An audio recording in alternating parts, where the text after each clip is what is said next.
बाळांनो वेलकम. आपण क्लासिफिकेशनच्या डिफरंट मेथडचा स्टडी करत आहोत आणि लास्ट लेक्चरमध्ये आपण आर्टिफिशियल सिस्टम ऑफ क्लासिफिकेशन समजून घेतलं, त्यानंतर नॅचरल सिस्टम ऑफ क्लासिफिकेशन समजून घेतलं. आजच्या लेक्चरमध्ये आपल्याला आणखीनही काही क्लासिफिकेशनच्या सिस्टमचा स्टडी करायचा आहे. सगळ्यात आधी सुरुवात करू आपण ती म्हणजे 3 डोमेन्स ऑफ लाईफपासून. आता ही जी क्लासिफिकेशनची सिस्टम आहे ही कशा प्रकारची आहे, कोणी तयार केली क्लासिफिकेशनची सिस्टम, याचं काय काय वैशिष्ट्य आहे, सगळं काही आपण एक एक करून समजून घेणार. आता ही 3 डोमेन ऑफ क्लासिफिकेशनची जी सिस्टम आहे ही खूप इम्पॉर्टंट आहे, कारण आजकाल याच्यावरती खूप सारे क्वेश्चन्स विचारायला लागलेले आहे. नीटसारख्या एक्झाममध्ये, CET सारख्या एक्झाममध्ये या 3 डोमेन ऑफ लाईफवर खूप सारे क्वेश्चन्स विचारले जातात. त्यामुळे लक्षात ठेवा. तर बघा की या पृथ्वीवर जेवढे काही सजीव आहेत त्या सगळ्या सजीवांना 2 किंगडममध्ये सगळ्यात आधी डिवाइड केलं, ते म्हणजे कार्ल लिनियस नावाच्या सायंटिस्टनी. आपल्याला माहिती आहे कार्ल लिनियसनी काय केलं, या पृथ्वीवर जेवढे काही सजीव असतील, जेवढे काही लिव्हिंग ऑर्गॅनिझम असतील, सगळे जे जीवजंतू असतील त्याचे त्यांनी 2 ग्रुप तयार केले किंवा 2 किंगडम तयार केले आणि त्याला त्यांनी नाव दिलं प्लॅन्ट किंगडम, ॲनिमल किंगडम. सगळेचे सगळे ॲनिमल किंगडममध्ये टाकले, सगळे प्लॅन्ट किंगडममध्ये टाकले. तर अशा प्रकारे यांनी हे 2 किंगडम तयार केले. लक्षात आलं ना तुमच्या. त्यानंतर मग आला 1969मध्ये व्हिटॅकर नावाचा सायंटिस्ट, हा सुद्धा अमेरिकन सायंटिस्ट होता. व्हिटॅकरनी काय केलं, या पृथ्वीवर जेवढे काही लिव्हिंग ऑर्गॅनिझम, या पृथ्वीवर जेवढे सजीव आहेत त्यांनी 5 किंगडममध्ये डिवाईड करून टाकलं. म्हणजेच काय 5 ग्रुपमध्ये डिवाईड करून टाकलं, ग्रुप तयार केले. किंगडम म्हणजेच काय ग्रुप तयार केले. आणि ते ग्रुप कोणते होते, तर पहिले 2 तर होतेच, ॲनिमल किंगडम, प्लॅन्ट किंगडम. आणखीन त्यांनी त्याच्यामध्ये 3 जोडले, फंजाय किंगडम, नंतर प्रोटिस्टा किंगडम, मोनेरा किंगडम. तर अशा प्रकारे किती किंगडम तयार झाले, 5 किंगडम. तर या 5 किंगडम क्लासिफिकेशनचा स्टडी तुम्ही 9 किंवा 10मध्ये सुद्धा केला असेल. आपल्याला याही चॅप्टरमध्ये या 5 किंगडम सिस्टमचा आपल्याला आणखीन डिटेलमध्ये स्टडी करायचा आहेच. तर हा जो व्हिटॅकर होता यांनी या पृथ्वीवरचे जेवढे काही सजीव असतील त्याला त्यांनी 5 किंगडममध्ये डिवाईड केलं. बरोबर, इथपर्यंत लक्षात आलं तुमच्या. त्यानंतर 1990मध्ये आला एक अमेरिकन सायंटिस्ट ज्याचं नाव आहे कार्ल होज. बघा, हे आपण इथे एक थोडं प्रेझेंटेशन तयार केलेलं आहे. थोडंसं जरा फॅन्सी तुम्हाला वाटेल, पण एक तुम्हाला अट्रॅक्टिव्ह वाटलं पाहिजे, लक्षात राहिलं पाहिजे, त्यासाठी थोडंसं फॅन्सी टाईपचं प्रेझेंटेशन तयार केलेलं आहे. तर बघा, हा जो कार्ल होज नावाचा जो सायंटिस्ट आहे, मी थोडंसं याचा अंडरलाईन करून देतो तुम्हाला. काय नाव आहे, कार्ल होज आहे किंवा कार्ल होज. 1990मध्ये काय यांनी केलं, या पृथ्वीवर जेवढे काही लाईफ असेल, जेवढे काही सजीव असतील या पृथ्वीवर, त्याला त्यांनी 3 ग्रुपमध्ये डिवाईड केलं आणि त्याला त्यांनी डोमेन नाव दिलं. काय नाव दिलं, डोमेन असं नाव दिलं. त्याच्या असं लक्षात आलं की या पृथ्वीवर सगळ्यात आधी तर सिम्पल लिव्हिंग ऑर्गॅनिझम होते. त्यानंतर मग हळूहळू इव्हॉल्युशन होत गेलं, त्याच्यामध्ये संघर्ष होत गेला, स्ट्रगल होत गेलं आणि मग अशा स्ट्रगलमधून या पृथ्वीवर कॉम्प्लेक्स ऑर्गॅनिझम तयार झाले. वेगळ्या हजारो लाखो प्रकारचे आज जीवजंतू आपल्याला बघायला भेटतात. आधी तर कमी जीवजंतू होते, आधी सिम्पल लिव्हिंग ऑर्गॅनिझम होते या पृथ्वीवर. इव्हॉल्युशन आपण चॅप्टर शिकूच, तुम्ही 12मध्ये वगैरे गेले की इव्हॉल्युशन नावाचं चॅप्टर आहे, त्याच्यामध्ये आणखीन डिटेलमध्ये तुम्हाला समजून घ्यायचंच आहे पृथ्वीवर लाईफ कशी तयार झाली. तर सगळ्यात आधी पृथ्वीवर साधे जीवजंतू होते, नंतर मग कॉम्प्लेक्स ऑर्गॅनिझम तयार व्हायला लागले, मोठमोठे ऑर्गॅनिझम तयार व्हायला लागले. आणि मग या पृथ्वीवर एवढी सगळी जी लाईफ आहे, या पृथ्वीवर एवढे सगळे जे जीवजंतू आहेत त्या सगळ्यांना या कार्ल होजनी 3 डोमेनमध्ये डिवाईड केलं. आता डोमेन काय आहे, तर डोमेन हे किंगडमपेक्षा एक मोठं युनिट आहे. किंगडमपेक्षाही मोठा ग्रुप कोणता आहे, तर डोमेन आहे. जसं व्हिटॅकरचे 5 किंगडम होते तसेच यांनी 3 डोमेन तयार केले. व्हिटॅकरचे 5 किंगडम होते आणि या कार्ल होजनी 3 डोमेन्स तयार केले. आणि हे डोमेन जे आहे हे किंगडमपेक्षा मोठं युनिट आहे, लक्षात घ्या. याच्यावर पण क्वेश्चन विचारला जातं. हे 3 डोमेन कोणते होते मग, तर आपण लिहून दिलेलं आहे. दे आर आर्किया पहिला डोमेन, दुसरा आहे बॅक्टेरिया, तिसरा आहे युकॅरिया. तर अशा प्रकारे 3 डोमेनमध्ये यांनी या पृथ्वीवरची सगळी लाईफ डिवाईड केली, म्हणजे 3 ग्रुप तयार केले आणि सरळ. काही ऑर्गॅनिझम जे आहे या पृथ्वीवरचे त्यांनी आर्किया या डोमेनमध्ये टाकले, काही पृथ्वीवरचे ऑर्गॅनिझम त्यांनी बॅक्टेरिया डोमेनमध्ये टाकले, बॅक्टेरिया असतील. नंतर युकॅरिया जे आहेत याच्यामध्ये आणखीन पृथ्वीवरचे काही ऑर्गॅनिझम त्यांनी टाकले. तर अशा प्रकारे 3 ग्रुप तयार केले, यांनी त्याला डोमेन नाव दिलं आहे ना, किती सिम्पल. त्यानंतर आपल्या पुढे हे पण सांगितलं, हे जे डोमेन जे युनिट आहे क्लासिफिकेशनचं, हे किंगडमपेक्षा मोठं युनिट आहे. तर ह्याच्यावर पण क्वेश्चन विचारला जाऊ शकतात की किंगडमपेक्षा, जसं क्लास, ऑर्डर वगैरे सगळे आपण शिकू, तर सगळ्यात वरती येते किंगडम. तर किंगडमपेक्षाही मोठं युनिट कोणतं आहे, तर डोमेन आहे, हे लक्षात घ्या. त्यानंतर मग आपल्याला याच्यामध्ये पुढे सांगितलेलं आहे की जे बॅक्टेरिया आणि आर्किया आहेत हे both have prokaryotic cells, whereas eukarya have eukaryotic cell. आपल्याला सांगितलं की 3 डोमेन आहेत, त्या 3 डोमेनपैकी बॅक्टेरिया आणि आर्किया हे जे दोन डोमेन आहेत याच्यामध्ये जे ऑर्गॅनिझम आहेत त्यांची त्यांच्यामध्ये जी सेल आहे ती प्रोकॅरियोटिक सेल आहे, आणि जो यूकॅरिओ नावाचा जो डोमेन आहे, यूकॅरिओ नावाचा जो डोमेन आहे त्याच्यामध्ये यूकॅरियोटिक सेल आहे. आणि या दोघांमध्ये जसं बघा, हा आहे बॅक्टेरिया आणि आर्किया, याच्यामध्ये प्रोकॅरियोटिक सेल आहे, प्रोकॅरियोटिक, लक्षात घ्या, प्रोकॅरियोटिक सेल. आणि हा जो आर्किया आहे, या आर्कियामध्ये यूकॅरियोटिक सेल आहे असं त्यांनी आपल्याला सांगितलेलं आहे. ठीक आहे. आता प्रोकॅरियोटिक सेल, यूकॅरियोटिक सेल वगैरे काय आहे हे तुम्हाला माहीत असायला पाहिजे, किंवा आपल्याला सेल नावाचं चॅप्टर आहे त्याच्यामध्ये पण आपण समजून घेऊ. तरी बघा की हे प्रोकॅरियोटिक सेल काय असते, तर ही अशी सेल आहे की बिलकुल साधी सिंपल आहे, याच्यामध्ये न्यूक्लियस पण तुम्हाला दिसत नाही, आणि त्याचबरोबर या सेलमध्ये जे सेल ऑर्गॅनेल्स आहेत त्याच्या आजूबाजूला मेम्ब्रेन सुद्धा नसते. तशा प्रकारच्या सेलला आपण प्रोकॅरियोटिक सेल असं म्हणतो. दुसरी सेल आहे ती म्हणजे यूकॅरियोटिक सेल. यूकॅरियोटिक सेलमध्ये तुम्हाला प्रॉपर न्यूक्लियस दिसणार, आणि या सेलमध्ये जे ऑर्गॅनेल्स आहेत, सेलचे ऑर्गन्स असतात ना, जसं मायटोकॉन्ड्रिया, गॉल्गी कॉम्प्लेक्स वगैरे, तर याच्या आजूबाजूला तुम्हाला मेम्ब्रेन दिसेल. तशा प्रकारची जी सेल आहे त्याला आपण यूकॅरियोटिक सेल असं म्हणतो, आणि जी साधी सिंपल सेल आहे त्याला आपण प्रोकॅरियोटिक सेल असं म्हणतो. तर जे बॅक्टेरिया आहेत, बॅक्टेरिया आणि आर्किया यांची सेल प्रोकॅरियोटिक सेल आहे. लक्षात घ्या, याच्यावर साधे सिंपल क्वेश्चन विचारला जाऊ शकतात.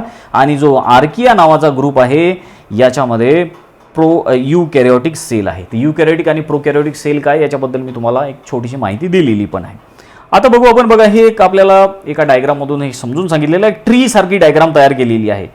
Phylogenetic tree of life. Phylogenetic म्हणजे काय, इव्हॉल्युशनच्या अकॉर्डिंग जे काही संबंध आहे याचा, इव्हॉल्युशनरी जे रिलेशनशिप आहे त्याला आपण फायलोजेनी असं म्हणतो. तर फायलोजेनी हे ट्री एक झाडासारखे एक तुम्हाला डायग्राम पण दिसते.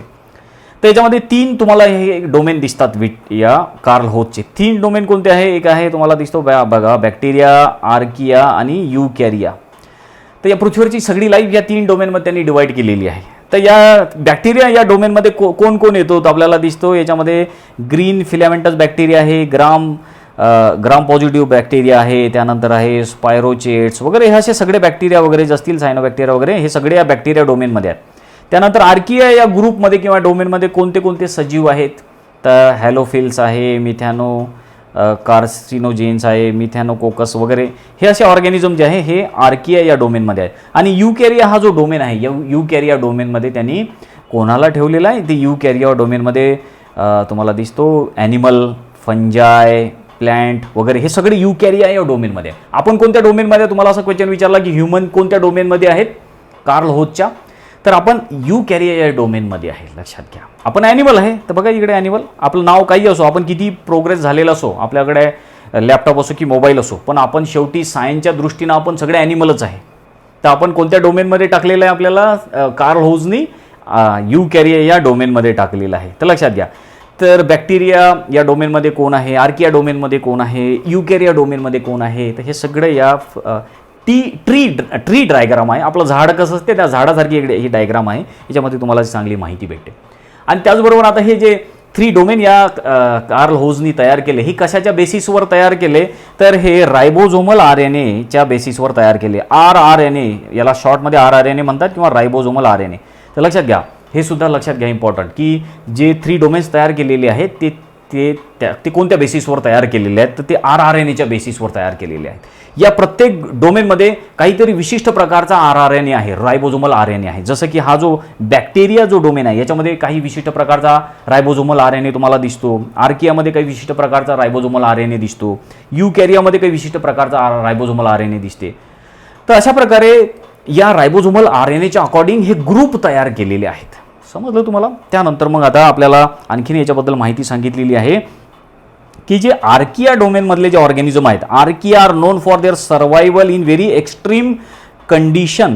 हे जे आर्किया आहेत ना, आर्किया ग्रुपमधले जेवढे काही ऑर्गॅनिझम असतील, आर्किया डोमेनमधले जेवढे ऑर्गॅनिझम असतील, ते या पृथ्वीवरच्या कोणत्याही कंडिशनमध्ये जगू शकतात. ते किती गरमीमध्ये, किती थंडीमध्ये जगू शकतात, किती ॲसिडिक वातावरण असू द्या त्याच्यामध्ये ते जगू शकतात. जसं आपल्याला सांगितलेलं आहे, आर्किया हे एक्स्ट्रीम कंडिशनमध्ये जगतात. जसं की हाय टेम्परेचरमध्ये पण आर्किया जगतात, 100 डिग्री सेल्सिअस तापमानामध्ये पण जगू शकतात, किती सॅलिनिटी असो त्याच्यामध्ये पण हे जगतात. त्याचबरोबर ॲसिडिक कंडिशन कशी असो त्याच्यामध्ये सुद्धा हे जगतात.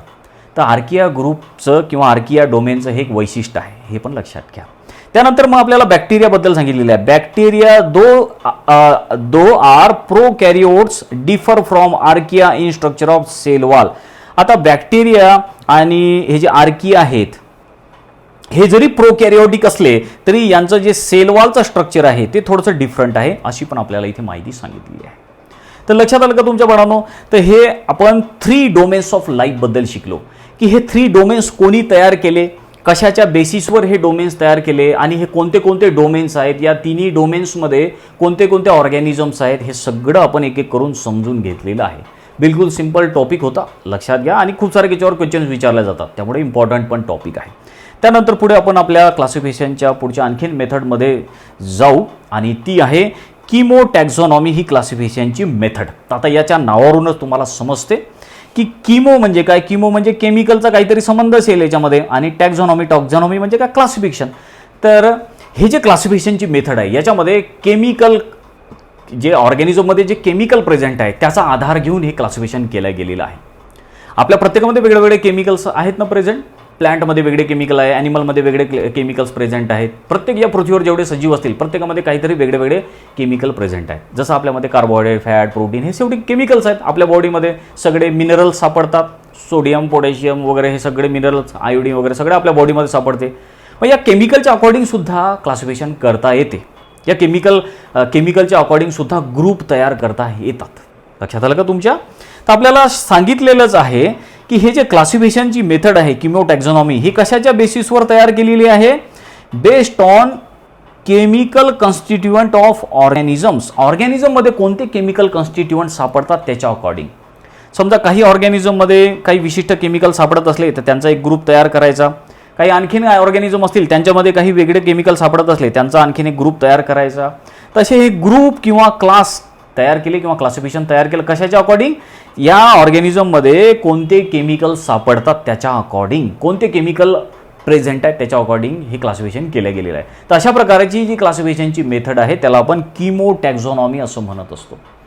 तर बिलकुल सिंपल ही एक मेथड आहे.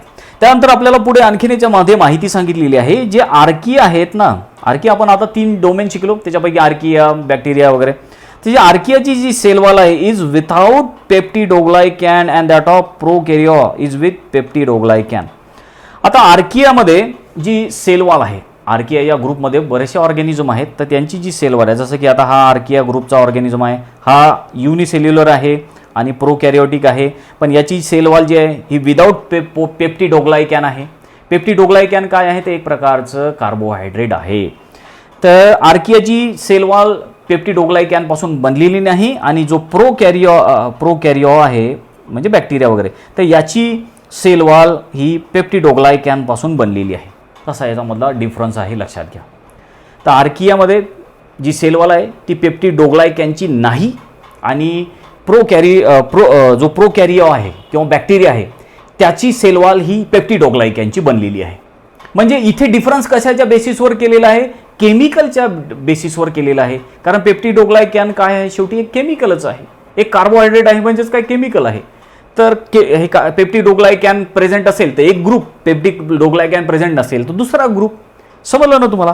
त्यानंतर आपल्याला आणखीन सांगितलेलं आहे इन अमंग युकॅरिओ. आता हा युकॅरिओ या डोमेनमध्ये कोण कोण ऑर्गॅनिझम आहे हे पण आपण शिकलो. युकॅरिओ या डोमेनमध्ये आपण पण आहे, प्लांट पण आहे, ॲनिमल पण आहे, फंजाई पण आहेत. तर युकॅरिओमध्ये फंजाई पण आहे. काय सांगितलं आपल्याला, among eukarya fungi have chitinous cell wall. काही जण चिटिन म्हणतात त्याला, पण कायटिन असं त्याचं प्रोनाऊन्सिएशन आहे. कायटिनची सेल वॉल ही फंजाईमध्ये असते, लक्षात घ्या. पुढे पण आपण फंजाई या किंगडमबद्दल समजून घेऊच, पण इथेच लक्षात घ्या की जसं की आता हा आहे फंजाई, तर या फंजाईची जी सेल वॉल आहे कायची कशापासून बनलेली आहे, कायटिनपासून. कायटिन काय एक प्रकारचं कार्बोहायड्रेटच आहे. आणि आपल्याला दिलेलं आहे प्लॅन्टची जी सेल वॉल आहे ती सेल्युलोजची आहे. जसं की आता ही प्लॅन्ट सेल आहे, तर या प्लॅन्ट सेलची सेल वॉल सेल्युलोजची आहे आणि हा आहे फंजाईची सेल वॉल ही कायटिनपासून बनलेली आहे. तर अशा प्रकारे 2 ग्रुप तयार होऊ शकतात. ज्यांची सेल वॉल कायटिनची आहे त्यांचा वेगळा ग्रुप, ज्यांची सेल वॉल सेल्युलोजची आहे त्यांचा वेगळा ग्रुप. तर हे क्लासिफिकेशन कशाच्या अकॉर्डिंग केलं, तर केमिकल कॉन्स्टिट्युएंट कोणते सापडतात त्या ऑर्गॅनिझममध्ये त्याच्या अकॉर्डिंग त्याला कीमोटॅक्झॉनॉमी म्हटलं. लक्षात आलं ना? त्यानंतर क्लासिफिकेशनचा आणखीन एक मेथड, आणखीन एक प्रकार, आणि त्याचं नाव आहे न्यूमेरिकल टॅक्झॉनॉमी. आता न्यूमेरिकल म्हणजेच काय, आता तुमच्या समोर न्यूमेरिकल म्हटलं की गणित वगैरे हे सगळ्या गोष्टी येतात, तर इथे तसाच आधार घेतलेला आहे. तर ही जी किमो टॅक्झॉनॉमी, हे जे टॅक्झॉनॉमीची जी मेथड आहे ही सगळ्यात आधी तयार केली ती म्हणजे सोकेल अँड स्मिथ नावाच्या सायंटिस्टनी 1963 मध्ये. न्यूमेरिकल टॅक्झॉनॉमी तयार करणारे 2 सायंटिस्ट होते, किंवा हे क्लासिफिकेशन तयार करणारे 2 सायंटिस्ट सोकेल आणि स्मिथ. 1963 मध्ये यांनी ही क्लासिफिकेशनची मेथड तयार केली. तर न्यूमेरिकल टॅक्झॉनॉमीची जी डेव्हलपमेंट आहे ही कम्प्युटरच्या डेव्हलपमेंट सोबतच झाली.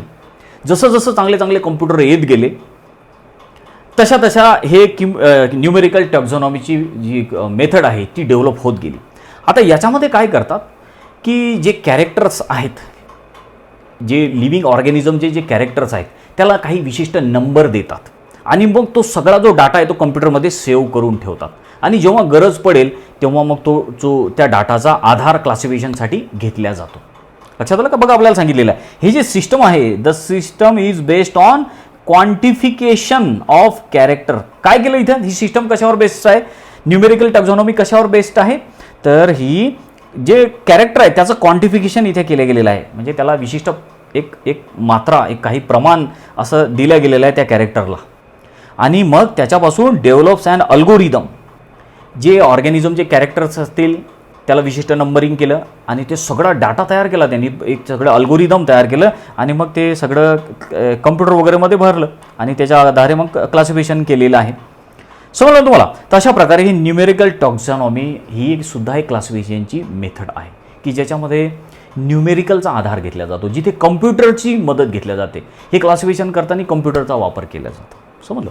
त्यानंतर पुढे आणखीन आपल्याला क्लासिफिकेशनची मेथड शिकायची आहे आणि ज्याला क्लॅडोग्रॅम असं म्हटलं जातं. तर क्लॅडोग्रॅम काय आहे ते जाणून घेऊ आपण. तर आपल्याला सांगितलेलं बघा क्लॅडोग्रॅमबद्दल, it is a typical branching pattern. Cladogram काय आहे लक्षात घ्या. क्लॅडोग्रॅम जर आला तर समजून चला हा ब्रांचिंग पॅटर्न आहे. तर ही या या या या मेथडमध्ये जे क्लासिफिकेशन करतात त्याच्यामध्ये काही विशिष्ट आपल्याला पॅटर्न दिसतो. जसं की क्लासिफिकेशन करताना तुम्हाला अशी टी डायग्राम काढलेली तुम्हाला दिसेल. टी डायग्राम जशी तुम्हाला इथे दिसते, ही टी, इथे क्लासिफिकेशन करताना हे टी डायग्राम तयार केलेली आहे. किंवा मग कधी कधी असं फ्लो चार्ट तयार करताना तुम्हाला दिसतो. फ्लो चार्ट असले, टी डायग्राम असली तर समजून चालायचं की त्याला क्लॅडोग्रॅम म्हणतात. तर या क्लासिफिकेशनच्या मेथडमध्ये अशा प्रकारे ह्या ब्रांचिंगचा किंवा टी डायग्रामचा आधार घेतला जातो, त्याला आपण क्लॅडोग्रॅम असं म्हणतो. समजलं ना तुम्हाला? जसं की आपलं एक्झाम्पल दिलेलं आहे, as shown on the previous page, diagram of 3 domains of life is cladogram. आपण 3 डोमेन ऑफ लाईफ शिकलो ना, कोणते? बॅक्टेरिया, आर्किया, युकॅरिया वगैरे, हे सगळे 3 डोमेन्स आपण समजून घेतलेले आहेत. आणि हे तिन्ही जे डोमेन आज वेगळे वेगळे तयार झालेले दिसतात त्याचा एक आपल्याला कॉमन ॲन्सेस्टर सुद्धा दिसतो. हे कार्ल होचची 3 डोमेन सिस्टम आहे. एक कोणीतरी याचा एक कॉमन ॲन्सेस्टर असेल, पूर्वज, आणि या एकाच पूर्वजापासून ह्या तिन्ही डोमेन तयार झालेले आपल्याला दिसतात. तर इथे असा ब्रांचिंग पॅटर्न तयार झाला, ब्रँच, वेगळ्या वेगळ्या शाखा तयार झाल्या, झाडासारख्या ट्री टाईप डायग्राम तयार झाली. तर याला काय म्हणतात? तर यालाच क्लॅडोग्रॅम असं म्हणतात. क्लॅडोग्रॅम. दुसरं आणखीन एक्झाम्पल पहा, इकडे पण बघा तुम्ही. तर हे सगळे ऑर्गॅनिझम तुम्हाला दिसतात. तर हे सुद्धा एक पॅटर्नमध्ये तुम्हाला याची डेव्हलपमेंट झालेली दिसते. तर याला सुद्धा क्लॅडोग्रॅम म्हणतात. तर याच्यामध्ये जिथे ज्या क्लासिफिकेशनमध्ये ब्रांचिंगचा वापर केला जातो किंवा टी डायग्रामचा वापर केला जातो त्याला क्लॅडोग्रॅम असं म्हटलं जातं. लक्षात आलं ना तुमच्या? तर मग आता पुढची आणखीन एक क्लासिफिकेशनची मेथड आणि त्याचं नाव आहे फायलोजेनी. फायलोजेनीबद्दल आपण आणखीन एक ब्रीफमध्ये याचं आपण लास्ट लेक्चरमध्ये समजून घेतलेलं आहे याच्याबद्दल. फायलोजेनी काय आहे? तर फायलोजेनी काय आहे? तर it is evolutionary relationship of organism. ऑर्गॅनिझममध्ये जी इव्हॉल्युशनरी रिलेशनशिप आहे त्याला आपण फायलोजेनी असं म्हणतो. म्हणजे या पृथ्वीवर जेवढे वेगळे वेगळे जीवजंतू तयार झालेले आहेत ते सगळे उत्क्रांतीनुसार तयार झालेले आहेत. एकाच वेळी सगळे तयार झाले का? नाही. याच्यापासून तो तयार झाला, त्याच्यापासून तो तयार झाला, आहे ना. जसं की आपले पूर्वज कोण आहेत? आपले आजोबा वगैरे नाही, आपले पूर्वज हे माकड आहे. आपलं इव्हॉल्युशन कोणापासून झालं? माकडापासून. माकडसुद्धा कोणापासून तरी तयार झाले असतील. जसं की आता बघा की हे आहे मंकी, याच्यामध्ये इव्हॉल्युशन झालं आणि हा माणूस तयार झाला, बरोबर आहे. आता हे मंकी जे आहे हे मंकीसुद्धा कोणापासून तरी तयार झाले असतील. तर या सगळ्यांमध्ये काय? या सगळ्यांमध्ये इव्हॉल्युशनरी रिलेशनशिप आहे. रिलेशन काहीतरी संबंध आहे ना, संबंध काहीतरी नातेसंबंध आहे याच्यामध्ये. तर अशा प्रकारे जे क्लासिफिकेशन केल्या जाते त्याला इव्हॉल्युशनरी, त्याला फायलोजेनी असं म्हटलं जातं. तर फायलोजेनीमध्ये कशाचा आधार घेतात, तर फायलोजेनीमध्ये इव्होल्युशनरी रिलेशनशिपचा आधार घेतला जातो क्लासिफिकेशन करताना. समजलं ना तुम्हाला? तर याचा फायदा पण भरपूर सारा आहे. जसं की आपल्याला याच्यामध्ये सांगितलेलं आहे की सिस्टम अंडरस्टँड, बघा आपल्याला सांगितलं the system help to understand evolution. या सिस्टम अशा प्रकारचा जर आपण क्लासिफिकेशन केलं तर याच्यामुळे आपल्याला काय मदत होते, तर आपल्याला इव्हॉल्युशन समजण्यामध्ये मदत होते. And also focus on similarities and metabolic functioning.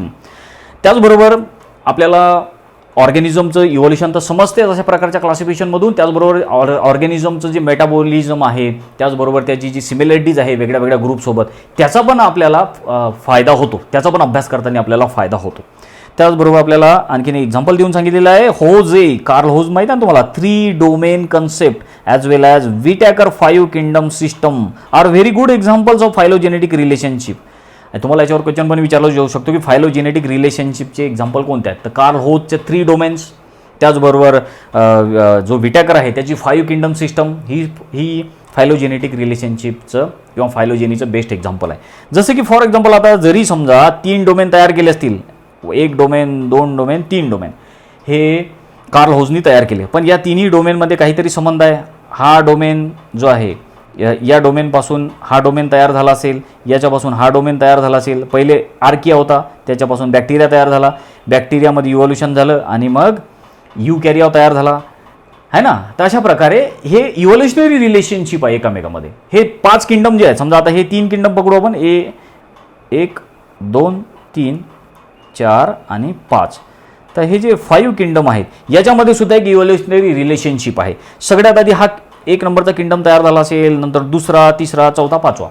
तर असं एकमेकासोबत याची काहीतरी लिंक आहे. या पृथ्वीवर प्रत्येकजण कोणीतरी एकमेकाचा आपापला आपसकरी संबंध आहे आपला.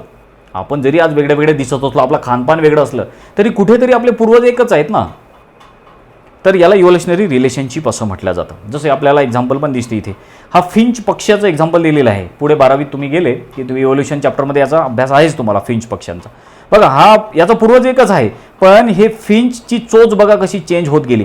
काही हे सगळे फिंच पक्षी आहेत तुम्हाला, हा फिंच आहे, हा फिंच आहे, हा फिंच आहे, हा फिंच आहे, सगळे फिंच आहे. पण याच्यामध्ये इव्होल्युशन झालं, यांच्या चोच ज्या आहेत, बीक, चोच म्हणतो आपण बीक, तर ह्या चोची याच्या वेगळ्या वेगळ्या होत गेल्या. कोणाची चोच मोठी आहे, कोणाची छोटी आहे, कोणाची अनिदार आहे. तर हे सगळं इव्होल्युशनच्या नुसार होत गेलं. म्हणजे या प्रत्येकाचा काहीतरी एकमेकासोबत संबंध आहे, याला फायलोजेनी असं म्हणतात. तर क्लासिफिकेशन करताना या फायलोजेनीचा असा आधार घेतला जातो, याची मदत घेतल्या जाते. आणि मग एकमेकासोबत काय संबंध आहे हे पण समजते आपल्याला, है ना. काय सिमिलॅरिटीज आहे, हे मेटाबॉलिझम कसं करतात हे पण आपल्याला समजते. तशा प्रकारे हे आहे फायलोजेनी. त्यानंतर मग आता आपल्याला लास्ट एक पॉईंट घ्यायचा आहे आणि तो आहे DNA बार कोडिंग. बघा बार कोडिंग, DNA वगैरे तर माहीत आहे आपल्याला, बार कोड पण आपल्याला माहीत आहे. बारकोड आजकाल बारकोडचा भरपूर साऱ्या ठिकाणी वापर केला जातो. ते तुम्ही दुकानात वगैरे गेले की तुम्हाला काही वस्तू तुम्ही घेता तर त्याच्यावर बारकोड लिहिलेले असतात. जसं बघा आता इथे पण तुम्हाला हा बारकोड दिसतो, है ना. अशा प्रकारचं काहीतरी बारकोड तयार झालेले तुम्हाला दिसतात. तर या बारकोडमध्ये त्या वस्तूची किंमत, त्या वस्तूबद्दल सगळी माहिती दिलेली असते त्या बारकोडमध्ये. तुम्ही दुकानात गेले काहीतरी वस्तू घेतली की तो स्कॅन करतो त्या बारकोडला तो दुकानदार, आणि त्या बारकोडमध्ये त्या वस्तूची सगळी माहिती येऊन जाते. ती वस्तू केव्हा बनली, काय बनली वगैरे, त्याची किंमत काय, सगळं येऊन जाते. तसंच आपण आपल्या ऑर्गॅनिझमचा सुद्धा बारकोड तयार करू शकतो. म्हणजे प्रत्येक ऑर्गॅनिझम, जसं आता मी आहे समजा, माझा DNA घ्यायचा, कारण माझी सगळी माहिती त्या DNA मध्येच आहे, आणि DNAचा सगळा सिक्वेन्स माहिती करून घेतला, त्या DNAचा बारकोड तयार केला की मग समजा माझा तो बारकोड जर वापरला तर समजून जाते की हा बारकोड कोणाचा आहे. त्या बारकोडवरची सगळी माहिती समजून जायची माझी आहे. समजलं ना तुम्हाला? तर अशा प्रकारे या पृथ्वीवर जेवढे काही जीवजंतू असतील, सजीव असतील, त्या सगळ्यांचा आपण DNAचा बारकोड तयार करू शकतो आणि ते बारकोड आपण स्टोअर करून ठेवू शकतो. त्याची एक लायब्ररी, DNA लायब्ररीमध्ये सगळे बारकोड स्टोअर करून ठेवता येतात आणि जेव्हा गरज पडेल ते सगळे बारकोड मग आपल्याला कामात पडतात. आता काय झालेलं माहिती आहे का की या पृथ्वीवर जेवढे काही माहीत असलेले जे काही सजीव आहेत त्या सगळ्यांचा DNA काढला आणि त्याचा बारकोड तयार केलेला आहे आणि त्याची DNA लायब्ररी तयार केलेली आहे. आणि मग जेव्हा गरज पडेल ते बारकोड घेतात DNA लायब्ररीमधून. जशी पुस्तकांची लायब्ररी असते ना तशी DNAची लायब्ररी असते आणि त्या DNA लायब्ररीमधून ते बारकोड घेतात आणि ते बारकोड जे आहेत त्याचा वापर मग नंतर त्या ऑर्गॅनिझमला ओळखायसाठी करतात किंवा त्याच्याबद्दल आणखीन काही माहिती पाहिजे असेल तर त्या बारकोडचा वापर केला जातो. समजलं तुम्हाला. आता हे बारकोड काम कसे करतात हे जनरली तुम्हाला आयडिया आलेली आहे, पण तरी मी तुम्हाला आता आपण थोडीशी थ्योरी वाचू आणि ही जी डायग्राम दिलेली आहे त्याची पण मदत घेऊ आपण. बघा काय सांगितलेलं आहे, DNA barcoding is a new method of identification of any species based on DNA sequence from any tiny tissue sample of the organism under study. DNA barcode काय एक नवीनच मेथड आहे क्लासिफिकेशनची किंवा ऑर्गॅनिझमला ओळखण्याची. काय करतात त्याच्यामध्ये बघा, याच्यामध्ये आपल्याला सांगितलेलं any species based on DNA sequence from a tiny tissue sample. एखादा कोणताही ऑर्गॅनिझम असेल त्याचा एखादा टिश्यू घेतात आणि त्या टिश्यूमधून जो आहे त्या ऑर्गॅनिझमचा DNA वेगळा केला जातो आणि DNAचा सिक्वेन्स तयार केला जातो आणि तो सिक्वेन्सचा बारकोड तयार करतात आणि तो बारकोड जो आहे त्या DNA लायब्ररीमध्ये ठेवून देतात. जसं की फॉर एक्झाम्पल डायग्राम बघू आपण. आता इथे स्पेसिमेन आपल्याला दिसतो, हे आपल्याला काहीतरी बघा हे प्लांट आहेत, छोटे छोटे असे आपल्याला प्लांट दिसतात त्याच्यामध्ये, बरोबर आहे. असं मी तुम्हाला रेड कलरने शो करतो. हा आहे स्पेसिमन. काय केलं या स्पेसिमनमधून, तर या स्पेसिमनमधून DNA घेतला आहे, बघा हे टिश्यू कलेक्ट केले आणि DNA कलेक्ट केला. DNA मधून हे सिक्वेन्स बनवले आणि DNAचे सिक्वेन्स असतात ना, पुढे सगळे तुम्हाला समजेल DNAचे सिक्वेन्स. ह्या DNA सिक्वेन्समधून मग यांनी हा DNAचा बारकोड तयार केलेला तुम्हाला दिसतो, हा बारकोड. मग हा बारकोड जो आहे हा स्टोअर करून ठेवला जातो, हा पूर्ण बारकोड असा. मग आता आणखीन आपल्याला याच्याबद्दल सांगितलेलं आहे, या बारकोडचा आपल्याला काय उपयोग होतो आपल्याला सांगितलेलं आहे. It helps to study. आता ही जी DNA बारकोड तयार करतात याचा काय आपल्याला वापर होतो, काय याचा फायदा आहे आपल्याला सांगितलेला आहे. It help to study newly identified species as well as understanding ecological and evolutionary relationship between living being. आता समजा एखादा ऑर्गॅनिझम आहे, त्याचा एक बारकोड घेतात, त्याचा DNA घेतात, त्याच्यापासून बारकोड तयार करतात. समजा एखादा माकड आहे, त्या माकडाचा टिश्यू घ्यायचे, त्यातून DNA वेगळा करायचं, त्याचे असे DNAचे जे सिक्वेन्स असतील ते सिक्वेन्स जे आहेत ते कलेक्ट करायचे आणि त्याच्यापासून असा हा बारकोड तयार करायचा, बरोबर. आता हे माकड तर माहिती आहे आपल्याला, हा माकडाचा बारकोड आहे.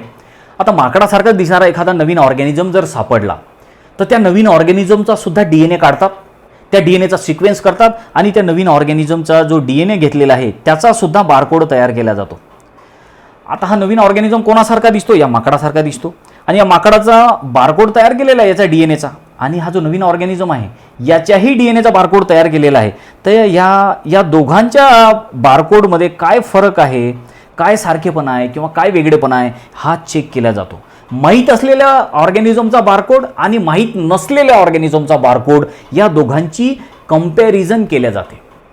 समजलं ना. तर हा DNA बारकोडचा एक फायदा आहे, एक ॲडव्हान्टेज आहे.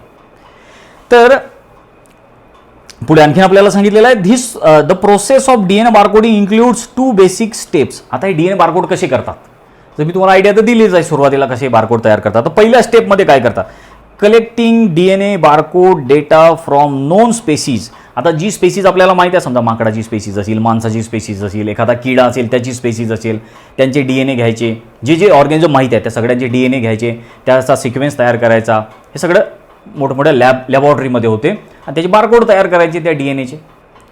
आणि दुसरी प्रोसेस काय आहे, matching the barcode sequence of unknown sample against barcode library for identification. जसं मी तुम्हाला सांगितलं, जेवढे ऑर्गॅनिझम माहिती आहे त्या सगळ्यांच्या DNAचा बारकोड घ्यायचा आणि तो DNA लायब्ररीमध्ये स्टोअर करून ठेवायचा. त्यानंतर आता एखादा नवीन ऑर्गॅनिझम सापडला असेल किंवा एखादा नवीन प्लांट सापडला असेल, त्या प्लांटचा DNA घ्यायचा, त्याचा सिक्वेन्स तयार करायचा, त्याचा बारकोड तयार करायचा. जसा बारकोड असतो तसा त्या DNA बारकोड तयार करायचा आणि त्या बारकोडला जे आधी आपल्याला ऑर्गॅनिझम माहीत आहे त्या ऑर्गॅनिझमच्या DNA बारकोडशी ते मॅच करून बघायचे की दोन्ही बारकोड एकमेकाला जोडतात का, मॅच होतात का, याच्यामध्ये काही संबंध आहे का, जो आधीचा ऑर्गॅनिझम आहे आणि जो नवीन ऑर्गॅनिझम सापडला या दोघांमध्ये काय संबंध आहे वगैरे. हे सगळं आपल्याला बारकोडवरून समजू शकते, कारण ऑर्गॅनिझमची सगळी माहिती DNA असते. DNA खूप महत्त्वाचं आहे. आपण सगळं आपली शरीर चेंज करू शकतो. प्लॅस्टिक सर्जरीनं आपला चेहरा बदलू शकतो, सगळ्या गोष्टी आपण बदलू शकतो. काळ्याचं आपण पांढरं होऊ शकतो, पांढऱ्याचं काळं होऊ शकतो, केसाचा कलर हे करू शकतो, सगळ्या गोष्टी आपण चेंज करू शकतो. पण DNA आपण बदलू शकत नाही. DNA आपले फिंगरप्रिंट जे असतात, फिंगरप्रिंट चेंज करता येत नाही, आपला बॉडीतला DNA चेंज करता येत नाही आपल्याला. तो जसा तसाच राहतो. माणूस जन्मल्यापासून मरेपर्यंत DNA कधीही चेंज करता येत नाही. त्या DNAचे जे सिक्वेन्स आहेत ते कधीही चेंज होत नाहीत. तर त्याचाच फायदा या DNA बारकोडमध्ये घेतला जातो. समजलं ना तुम्हाला. जसं आता इथे पण आपल्याला दाखवलेला. How does DNA barcoding work. DNA barcoding work, DNA barcode कसं काम करते ते या डायग्राममधून सांगितलेलं आहे. जसं की आता बघा, पहिला हा एक किडा दाखवलेला आहे, अननोन ऑर्गॅनिझम आहे हा. याचा DNA घ्यायचा, एक्स्ट्रॅक्ट करायचा, या DNAचे फ्रॅगमेंट, DNAचा सिक्वेन्स आणि बारकोड डेटाबेस तयार करायचा याचा. हा ऑर्गॅनिझम आपल्याला माहीत नाही कोणता आहे ते, पण याचा DNA आपण घेतला, याचा बारकोड तयार केला याच्या DNAचा. आणि मग आपण काय केलं, हा जो किडा आहे, या अननोन किड्याला आपल्याकडे जो माहीत आहे, अगोदर जो किडा आपल्याला माहीत आहे, ज्या किड्याचा आपल्याकडे अगोदरच DNA बारकोड आहे, त्या DNA बारकोड सोबत या किड्याचा आणि या किड्याच्या दोन्ही DNAचे बारकोड मॅच करून बघायचे की हा जो नवीन किडा सापडला, हा जो अननोन किडा आहे किंवा इन्सेक्ट आहे, या दोघांमध्ये काय समानता आहे, काही एकामेकाचे हे काही संबंध, यांच्यामध्ये काही रिलेशन तर नाही ना, यांचे काही पूर्वज एकसारखे तर नाही ना, या सगळ्या गोष्टी या DNA बारकोडमधून कळतात. लक्षात आलं. आता याचे काय फायदे आहे DNA बारकोडिंग ॲप्लिकेशनचे, आपल्याला ते पण सांगितलेलं आहे. ॲप्लिकेशन्स, फायदे काय आहेत DNA बारकोड करायचे, तर याच्यावर क्वेश्चन विचारला जातात, त्यामुळे लक्षात ठेवा. काय फायदा आहे, पहिला आपल्याला सांगितलेलं आहे प्रोटेक्शन ऑफ एंडेंजर स्पेसीज. ज्या स्पेसीज आता नष्ट होण्याच्या मार्गावर आहेत, काही ऑर्गॅनिझम आहेत नष्ट होण्याच्या मार्गावर आहेत, तर त्याचं आपण संरक्षण करू शकतो. काही सजीवांना आपण वाचवू शकतो, काही प्राण्यांना वाचवू शकतो DNA बारकोडच्या मदतीने. त्याचबरोबर प्रिझर्वेशन ऑफ नॅचरल रिसोर्सेस, जे नॅचरल रिसोर्सेस आहे आपण त्याचं प्रिझर्वेशन करू शकतो. त्याचबरोबर pest control in agriculture, paste कीड. आता आपण शेतकरी, तुम्हाला माहिती आहे किती मेहनत करतात, महागातलं महाग बियाणं आणतील, फवारणी करतील, हे करतील, आणि पण त्या पिकावर जर कीड पडली तर सगळं पीक नष्ट होऊन जाते. म्हणून मग ती कीड कशी नियंत्रणात आणल्या जाईल याच्यासाठी पण हे DNA बारकोड आपल्याला मदत करतात. आयडेंटिफाईंग डिसीज व्हेक्टर, जे डिसीज व्हेक्टर आहे, रोग पसरवणारे जे जीवजंतू आहेत, त्याचं आपण त्याला आयडेंटिफाय करू शकतो. व्हेक्टर म्हणजे कोण, रोगाचा प्रसार करणारे. जसं की मॉस्किटो असेल, मच्छर, ते मलेरियाचा प्रसार करते, तर मच्छर काय झालं, व्हेक्टर झालं. तर मग असे व्हेक्टर ओळखायचे, आयडेंटिफिकेशन करायचं, म्हणजे रोग नियंत्रणात येतील. समजलं ना. पुढचं आहे याचं authentification of natural health product and identification of medicinal plant. तर ह्या सगळ्याचा फायदा जो आहे DNA बारकोडमधून आपल्याला घेता येतो, DNA बारकोडच्या मदतीने. समजलं ना. तशा प्रकारे बाळांनो, ह्या सगळ्या क्लासिफिकेशनच्या मेथड्स आहेत आपण शिकलेलं, आणि इंटरेस्टिंग पण आहेत. कधी तुम्ही याच्या अगोदर ऐकल्या पण नसतील, तर हे सगळं आता हे नवीनच तुम्ही 11मध्ये आल्यामुळे ह्या नवीन तुमच्या सिलेबसमध्ये आहेत. इंटरेस्टिंग आहे सगळ्या गोष्टी, आणि सोप्या पण आहेत, आणि खूप सारे क्वेश्चन्स पण तयार होतात. आता बस जाता जाता लास्टमध्ये आपल्या बुकमधला एक सेक्शन कॅन यू टेल म्हणून, म्हणजे तुमचं झालेलं आहे प्रिव्हियस नॉलेजवरती आहे असं समजून चला. पहिला क्वेश्चन काय आहे, तुम्हाला सांगता येतो का, याचं उत्तर देता येते का बघा. काय question, which character of organism are visible character. कोणते कॅरेक्टर ऑर्गॅनिझमचे दिसून पडतात डोळ्यांनीच, जसं कलर, रंग, रूप, उंची वगैरे कॅरेक्टर दिसून पडतात. नंतर दुसरा क्वेश्चन आहे, name the recent approach in taxonomy. टॅक्झॉनॉमीचे रिसेंट अप्रोच सांगा. What is DNA barcoding, DNA barcoding काय आहे आताच आपण समजून घेतलं. त्यानंतर व्हॉट इज इव्हॉल्युशन काय आहे. नंतर इनलिस्ट युजेस ऑफ टॅक्झॉनॉमी, टॅक्झॉनॉमीचे किंवा क्लासिफिकेशन करण्याचे काय काय फायदे आहेत, आपण तर पहिल्याच लेक्चरमध्ये याच्यावरती चर्चा केलेली आहे. हे सगळं सांगा. तर हे आठवं, कारण हे आलं पाहिजे तुम्हाला की आपण झालेलं आहे. क्वेश्चन आठवा आणि स्वतः लिहून पण काढा, म्हणजे तुम्हाला चांगली प्रॅक्टिस पण होईल, तुम्हाला लिहायची पण प्रॅक्टिस होईल, लिहिण्याची पण तेवढीच प्रॅक्टिस आवश्यक आहे. तशा प्रकारे बाळांनो, आजचं खूप इंटरेस्टिंग लेक्चर आपण आज संपवलेलं आहे. चांगलं वाचून घ्या, नोट्स चांगल्या तऱ्हेने वाचा, आणि याच्यावरची जेवढे काही क्वेश्चन्स येऊन गेलेले आहेत नीट CET सारख्या एक्झाममध्ये, त्याची चांगली प्रॅक्टिस करा. तर नेक्स्ट लेक्चरमध्ये आपण आपल्या या चॅप्टरचा आणखीनही काही टॉपिक घेऊ.